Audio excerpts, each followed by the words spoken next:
कहते हैं राजनीति में बड़े बेआबरू होकर तेरे कूचे से हम निकले वाला हाल किसी का भी हो सकता है, लेकिन असदुद्दीन ओवैसी साहब के साथ तो बंगाल में कुछ ऐसा ही हो रहा है। बंगाल की सत्ता में किंग मेकर बनने का ख्वाब लेकर आए ओवैसी आज खुद अपनी साख बचाने की जद्दोजहद में फंसे हैं। हालत ऐसी है कि जिसे कल तक भाई बताकर गले लगा रहे थे, आज उसी से पल्ला झाड़ते फिर रहे हैं। गठबंधन हुआ, फोटो खिंचवाई गई, बड़ी बड़ी बातें हुईं, लेकिन जैसे ही हुमायूं कबीर का वो विवादित वीडियो सामने आया, ओवैसी साहब के पैरों तले जमीन खिसक गई। 1000 करोड़ रुपए की कथित डील की आंच ने ओवैसी के सियासी चोगे को झुलसाना शुरू किया तो उन्होंने आनन फानन में गठबंधन ही तोड़ दिया। लेकिन ओवैसी साहब, सवाल तो उठेगा, क्या आप वाकई इतने भोले थे कि आपको कबीर के इरादों की भनक नहीं लगी? या फिर टीएमसी का वो आरोप सच है कि आप केवल बीजेपी को फायदा पहुंचाने की स्क्रिप्ट के एक किरदार भर हैं? आज हम इस बुलेटिन में उस महाडील का कच्चा चिट्ठा खोलेंगे जिसकी चर्चा दिल्ली से लेकर कोलकाता तक है। क्या ओवैसी वाकई बंगाल के मुसलमानों की स्वतंत्र आवाज़ हैं, या फिर वो सिर्फ एक वोट कटवा राजनीति का मोहरा बनकर रह गए हैं? आखिर क्यों बंगाल में ओवैसी के हर साथी का अंत विवादों और बदनामी के साथ होता है? आज बात होगी उस वायरल वीडियो की सच्चाई की और ओवैसी की उस मजबूरी की जिसने उन्हें न घर का छोड़ा न घाट का। देखिए हमारी ये विशेष रिपोर्ट।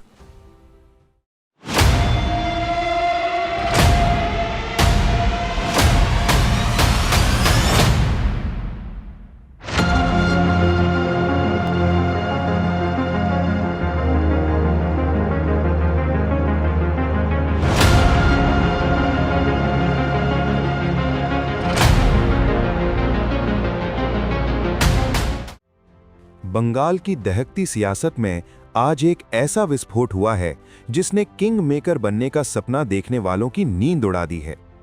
पश्चिम बंगाल विधानसभा चुनाव 2026 के पहले चरण की वोटिंग से ठीक पहले असदुद्दीन ओवैसी की राजनीति अब न घर के न घाट के वाली स्थिति में पहुंच गई है। हुमायूं कबीर की पार्टी एजेपी से गठबंधन तोड़कर ओवैसी ने खुद को पाक साफ दिखाने की कोशिश तो की है, लेकिन सवाल वही है, क्या बंगाल का मुसलमान इस सियासी ड्रामे पर यकीन करेगा? आलोचक ओवैसी पर सालों से बीजेपी की बी टीम होने का आरोप लगाते रहे हैं।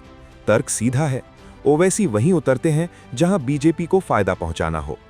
टीएमसी ने साफ कह दिया है कि ओवैसी का मकसद चुनाव जीतना नहीं, बल्कि ममता बनर्जी के किले में सेंध लगाकर बीजेपी के लिए रास्ता साफ करना है।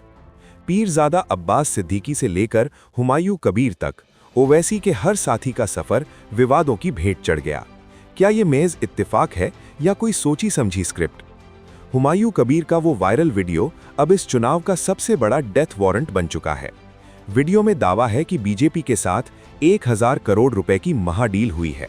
कबीर को ये कहते सुना जा सकता है कि मुसलमान भोले हैं, उन्हें बेवकूफ़ बनाना आसान है।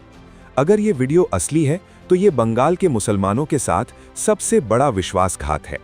बाबरी मस्जिद के नाम पर 200 करोड़ का एडवांस मांगना और अपनी ही कौम को बेवकूफ़ बताना न सिर्फ अनैतिक है बल्कि महाभ्रष्टाचार है। इसकी जांच ईडी और न्यायिक आयोग को करनी चाहिए और इसमें शामिल हर बड़े खिलाड़ी को सलाहों के पीछे होना चाहिए। अगर ये वीडियो डीप फेक है, हुमायूं कबीर इसे एआई की साजिश बता रहे हैं। अगर चुनाव जीतने के लिए सत्ताधारी टीएमसी ने तकनीक का ऐसा गंदा इस्तेमाल किया है तो ये लोकतंत्र का कत्ल है। चुनाव आयोग को टीएमसी के उन नेताओं पर ऐसी कार्रवाई करनी चाहिए जो नज़ीर बन जाए। क्या सत्ता की भूख में किसी की छवि को एआई से दागदार करना जायज़ है? विवाद सिर्फ वीडियो तक नहीं है।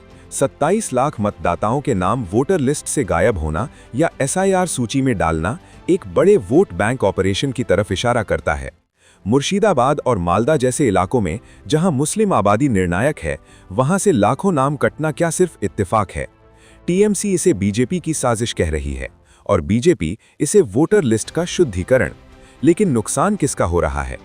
ओवैसी अब अकेले लड़ने की बात कर रहे हैं, लेकिन बंगाल का इतिहास गवाह है, यहाँ का अल्पसंख्यक मतदाता वोट कटवा राजनीति को सिरे से खारिज कर देता है।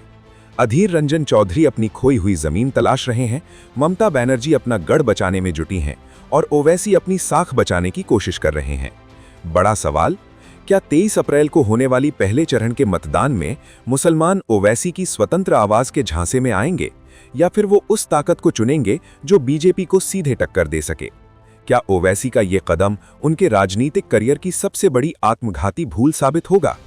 तो सवाल अब भी वहीं खड़ा है, बंगाल की सत्ता की चाबी किसके हाथ लगेगी? क्या ओवैसी की ये एकला चलो की रणनीति उन्हें राजनीतिक अर्श पर ले जाएगी, या फिर वे बंगाल की सियासत में पूरी तरह से बेदखल हो जाएंगे?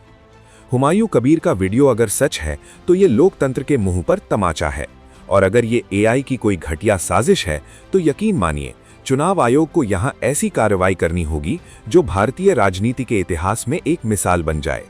क्योंकि अगर आज तकनीक का इस्तेमाल किसी का राजनीतिक करियर खत्म करने के लिए किया जा सकता है तो कल कोई भी सुरक्षित नहीं रहेगा।